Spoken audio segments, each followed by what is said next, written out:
Sugar is one of the most versatile and useful ingredients in your pantry. If you love to bake like I do, of course it is the foundation for so many amazing baking recipes. But it is also great in all kinds of savory recipes to add that extra boost of flavor, a little bit of caramelization. Sugar is one of my all-time favorite ingredients. I'm Erin Jeanne McDowell, and here's everything you need to know about sugar. So within the greater category of sugar, of sweeteners, there's sort of three subsections. There is glucose, fructose, and sucrose. And so let's talk about them sort of one by one.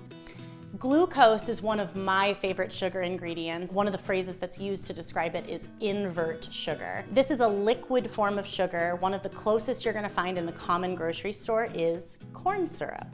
So this is corn syrup, and right next to it I also have something called golden syrup. Glucose is not as sweet as the other sugars that we're going to talk about here, and that's one of the reasons that it is used, especially in bakeries or large-scale food production, because it's less expensive.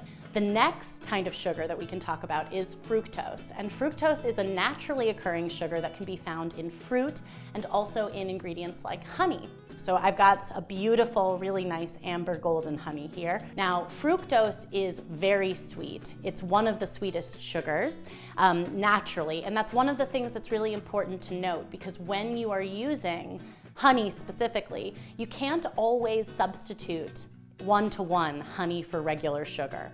And the reason for that is it's actually, in addition to being liquid, it's also going to be much, much sweeter, and it's a really strong flavor, honey. So it's a really powerful one that you want to keep in your arsenal for using kind of in the right moments and in the right way. And then the last sugar that we are wanting to discuss is sucrose, which the closest thing we can use to discuss that is table sugar. So I've got that right here, just regular granulated sugar. But within that section, of course, there are many, many other options. Molasses is a naturally occurring ingredient that is in cane sugar when it is harvested. Slow moving and really thick, really caramel forward flavor. Light and dark brown sugar are granulated sugars that are a little bit less refined, so some of the molasses has been left in the sugar as part of the processing. Darker brown sugar has more molasses in it than light brown sugar. We have maple syrup. Maple syrup is obviously harvested from maple trees, and you can see it's a lot thinner than the molasses. When I talk about maple syrup, I also like to talk about maple sugar, which here we have this very fine granule maple sugar, which has just been sort of refined further from the syrup to become a solid sugar that you can use in recipes. Right next to that, I have cane sugar. Now, this cane sugar is also granulated, and you can just see it's a slightly different color. It's actually great. Let me hold them side by side for you to see. You can tell that it's just a slightly more golden color than this white sugar, and that just has to do with how much it's refined. Cane sugar is not as refined as granulated sugar, and that does tend to lead to a slightly coarser granule as well, which is worth noting. Right next to it, I have turbinado sugar. This is also sometimes called demerara sugar or raw sugar. And what this is also cane sugar, but very unrefined. That's why it has this brown color, and it also has a really, really coarse granule. That coarse granule means that it's a little bit harder to add to recipes that call for granulated sugar because it may not dissolve in the same way, but it's also good to use in a lot of different circumstances, like as a finishing element on top of pies or muffins or quick breads. It gives a little bit of caramelly flavor and a little bit of crunch that I just love. So I'm a big fan of turbinado sugar. Then over here we have a couple fun ones. This is sanding sugar, or sometimes it's also called sparkling sugar. And it's called sparkling sugar because of that little bit of shine and gleam that it has. This is a great ingredient for finishing muffins, scones, quick breads, and it's gonna add a little bit extra sweetness too. So it's a winner on all fronts.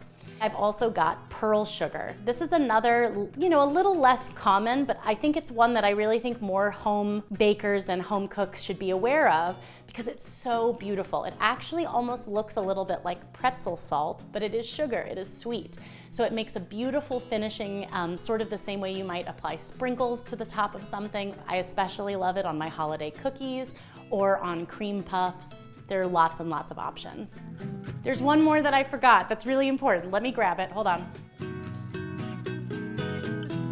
This is confectioner's sugar or powdered sugar.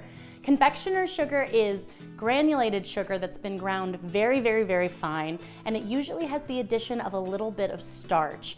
That starch helps prevent it from clumping up, but it also makes powdered sugar able to absorb moisture a little bit differently than granulated sugar. So when you make a frosting or something with confectioner's sugar, it often can kind of dry to have this delightful crust on the surface. It sort of sets and becomes a little bit firmer. That's because of that added starch in the confectioner's sugar. All right, sugar plays so many roles in baking recipes, but one of the most important is kind of this role that it plays in the mixing process.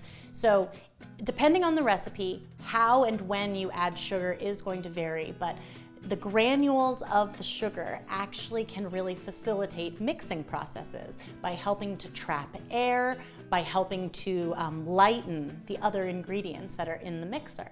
So one example of this is the classic creaming method, which you can use to make a ton of different cakes, cookies, muffins, all sorts of things.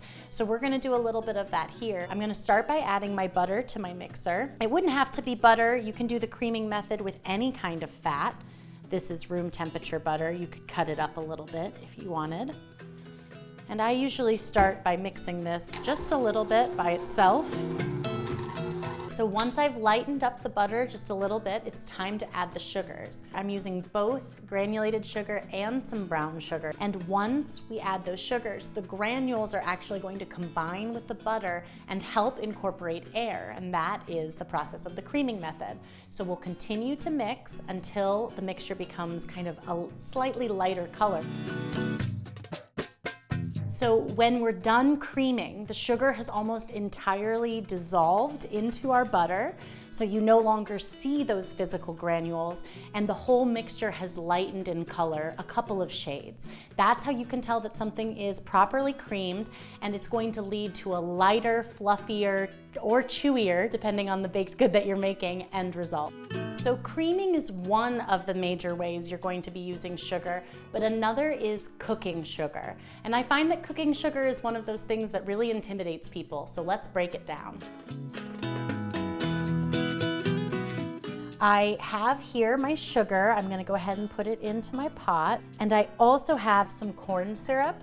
The reason we're using the corn syrup is because it has the ability to prevent or reduce the risk of crystallization. So by adding a little bit of that, you don't need that much. It's really going to help us have a more successful end result with the caramel. And then we're also gonna add a little bit of water. Adding water when you're cooking sugar helps it in the early stages of melting and dissolving. And then once it is fully dissolved, that's when the cooking can really begin.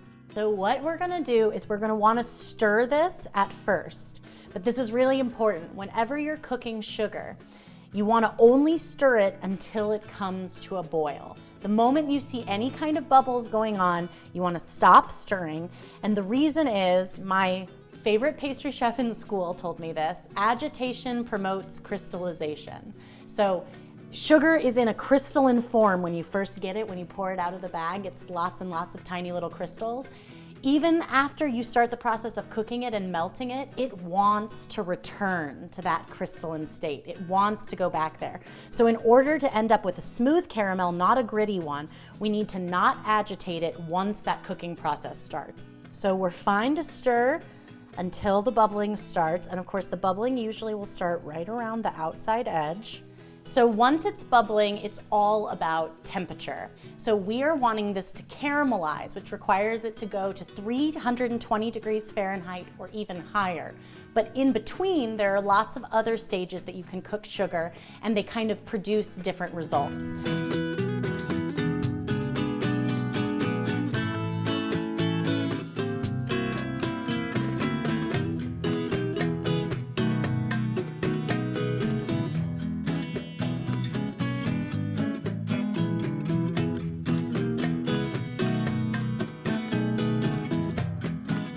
After 310, you reach into the caramelizing stage. That's what we're going for.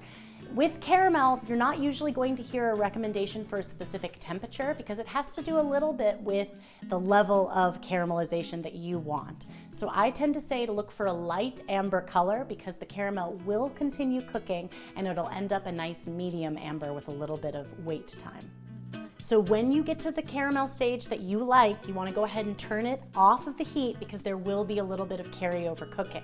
If you ever want to stop it quickly, you can actually plunge the bottom of your pot into an ice bath, and that will help stop the cooking right where you want it.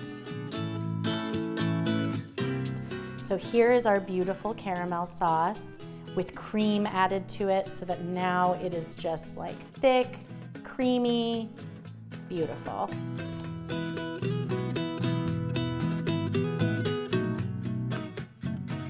I hope this video gave you some insight into one of your most used ingredients. I'm Erin Jeanne McDowell, and this is everything you needed to know about sugar.